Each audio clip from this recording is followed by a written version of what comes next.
Hey everybody, welcome back to the Airsoftology Q&A show, the show that answers your questions, helps you in a pinch, and also has been quite busy with some events. It's actually crazy, kind of bookending right now. So last week, actually just a couple days ago, this weekend, I went to the Camo show here in Taipei, Taiwan, and I'm going to be bringing you a video, kind of an overview video. The Camo show is focused really on newer players to kind of introduce them to the hobby and sport. Actually, even younger players here in Taiwan. It's actually put on by the Taiwan Airsoft Association, which is a group of the manufacturers, all the companies you know. But while I was there, I mean, there's like hands-on demos.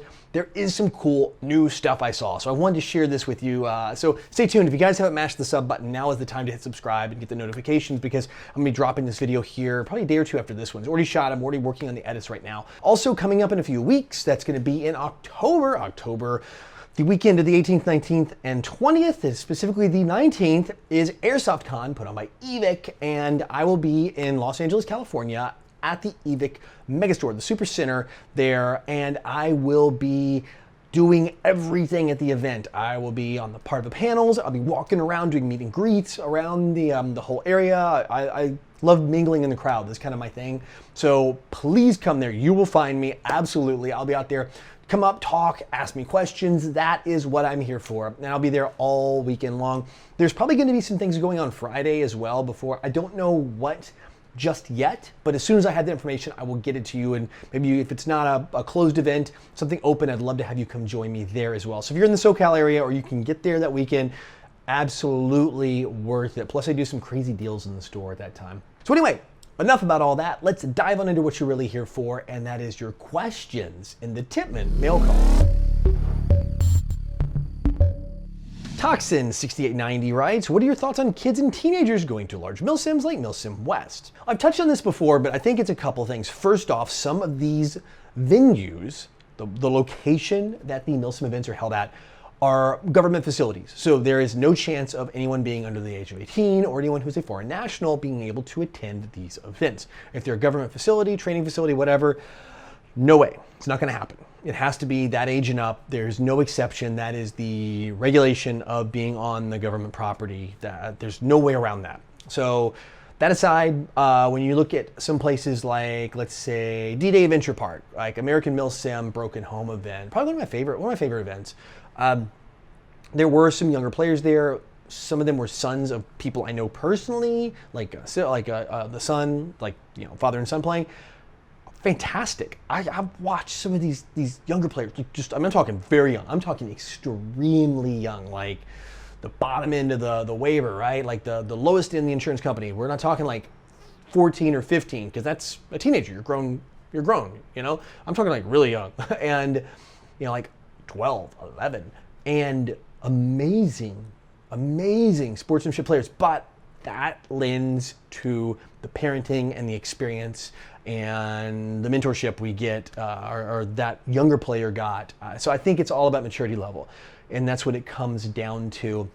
So for me, I think it's good as long as it's allowed, and that player, you judge it on a player-by-player basis. I really think, and I've said this so many times, I've seen grown men my age and older, or even around my age, that act like incredible children and babies on the field and are the worst players, screaming, cussing, calling out other players to call their hits, doing everything you should not do as an airsofter. And I've seen younger players in their teens doing everything right.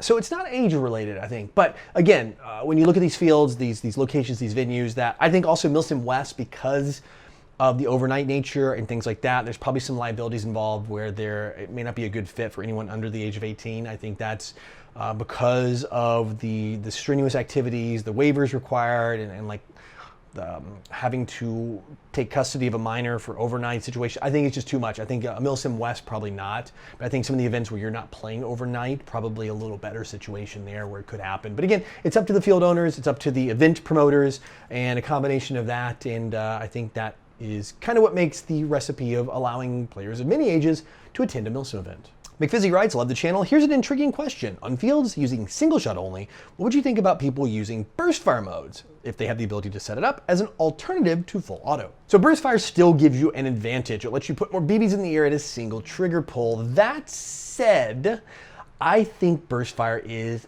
actually quite a good solution for some of the issues. Now, Again, in the spirit of give and take, we've talked about having a full auto submachine gun or PDW class, and that is in some fields they allow that, where you have a smaller submachine gun size and you can, at that point, go full auto, but your power level is restricted to a lower level than the regular carbines or regular rifles. So you're talking about low power level, but it lets you go full auto. I think it could work. I've talked about this when we talked about support guns and sniper rifles. I think that the more options you can give and have a give and take, so there's a benefit and then also a downside. So it's always like that yin and yang, the plus and the minus. I think that adding something like that in could be pretty cool. I think burst fire at a lower power level might, if you run into hit calling issues, could be a little more effective because you're gonna put 2 or 3 rounds in the air. Just make sure, I think, for me, you don't want to get to the point where already players are, spamming the trigger really fast, like HPA setups or dual sector gear where they're an AEG where every trigger, like the gear only has to turn halfway for a round to fire versus a full, 360 degree rotation of the gear set for the piston to go back. The dual sector gear, DSG, has like 2 sets, and then it only has to go 180 degrees for a single cycle. So it effectively doubles the rate of fire of a airsoft gun with some limitations. Obviously, there's a lot of tuning involved on that. But I think when you look at things like that and you look at burst fire, you don't want to give somebody an advantage where they can just flutter the trigger and have effective full auto. I think maybe a timeout, like some of these MOSFET triggers that have the burst fire actually have lockout features in them, at least for their semi-auto, for like a DMR type roll where it's like a pause of like 1 second or half a second between trigger pulls. That could do it, so you're not able to send so many BBs in the air and there's like a little bit of a hesitation. So boop, boop, boop, that's the fastest you can go. Even if you pull your trigger this fast, you can only get so many bursts in a second. That could be neat. That could be a way to balance it out in a lower power level. So when you get hit by 3 BBs or 2 BBs, maybe you're at 320 feet per second, like 100 meters a second, versus, or 95 meters a second or something like that, versus 120 or 130 meters per second if you're like outdoors or something like that. So maybe your range is now limited, so it puts you at disadvantage, but you have an advantage of burst fire. So there's always that give and take. I think that's a good way, at least if I was gonna have a field, to do it. But again, like I always say, these things are up to the field owners, and but worth a conversation. If you think it's a neat class, talk to the field owners. A lot of times they might let you try it out in a couple games to see if it breaks the system. If it doesn't break it, just like in video games, if they introduce a new weapon that doesn't break it and it kind of there's a good balance, or a new character that balances out like the multiplayer aspect, where you're playing PvP in a video game, like a shooter game or something like that.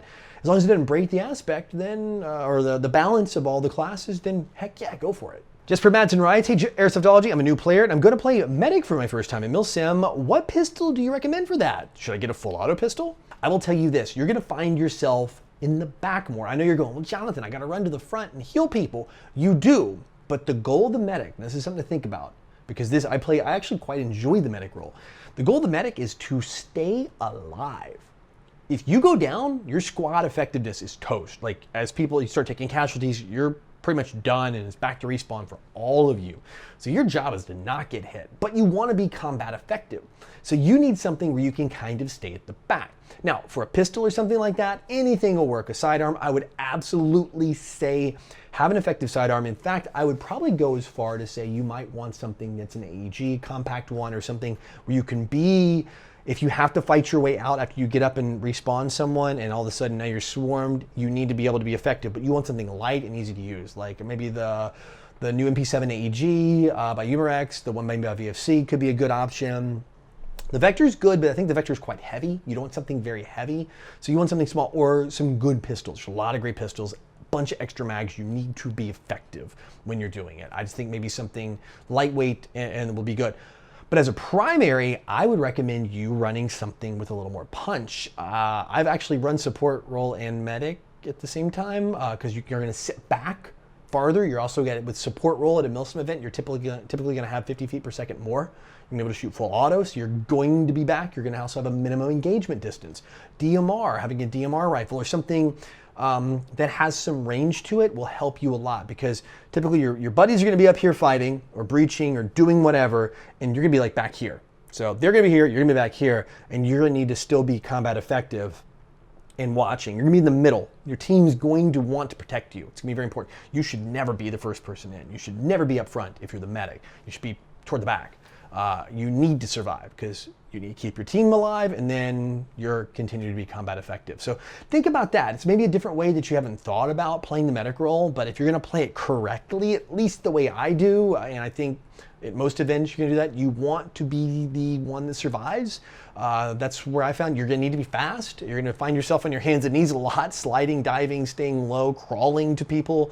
But yeah, that would be my recommendation is find something bigger that you can just dump it back there, run up, have a secondary where you can be effective up front and use it. And if you want like one thing, like I said, maybe like the MP7AG or Vector or something that kind of fits both roles, or the Scorpion Evo from ASG. Oh, that's a great option. Man, that thing has some range on it and it could be your one gun. It really could be. Yeah, that could be a good option too. I totally forgot about that one. Anyway, those are some ideas for you if you want to play the medic class.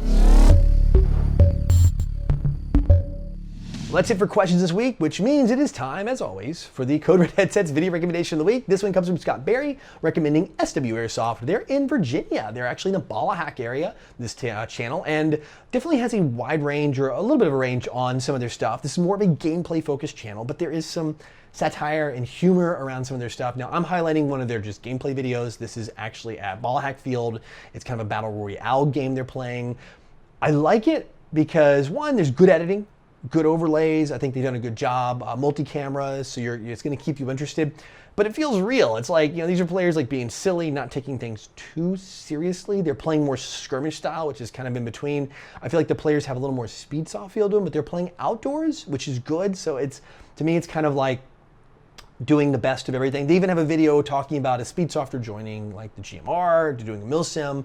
So there's a lot of interesting stuff on this channel. They are regular uploads like I like to look at and things like that, good views, but definitely a low view count or a low subscriber count channel. So one, again, like I always say, worth the watch. Definitely got my attention. I clicked on a couple of them. I was like, it's pretty good. I actually like this. So another one that I gotta say thumbs up, and I really enjoyed the channel, and you guys and gals keep giving me some great recommendations. So if you like this channel, go over, check them out, watch the video. I'll have a link in the corner. It probably would have already popped up by now, and you can watch the video, and if you like it, put a comment under the video and let them know I sent you guys and gals over there. And also, if you have your own channel or a channel that you like, you can self-promote is cool, or any other Airsoft channel, maybe somebody at your local field that records and uploads. Let me know in the comment section below every single week. I try to look through all of them and try to find good channels. I want to help promote other YouTubers to help continue to grow this hobby, and all of us on YouTube have a bigger community where we can have videos to watch and things to do, and all of us have something more positive about the Airsoft community to continue putting good light on it when sometimes we get bad press. But anyway, enough about that. Don't forget, I will have a web store if you guys want to help support the channel. You can click on it. A link would have popped up already, probably like that. Definitely check that out. Morale patches, ship anywhere worldwide, free shipping. Also, don't forget, I will be doing the events. I got a video coming up this week. If you haven't mashed that sub button, definitely do it. And I do have the Airsoft Con coming up in a couple weeks. Please join me in SoCal. I'll be doing some semi-live or even live stuff from there if the connection's good on my phone and all that. So stay tuned. Definitely want to make sure you guys are subscribed because I'll be doing it here on the YouTube platform, giving you some updates, as well as Instagram. On Airsoftology over at Instagram as well. So anyway, until next week, go out, play some Airsoft, have some fun, but no matter what you do, call your freaking hits.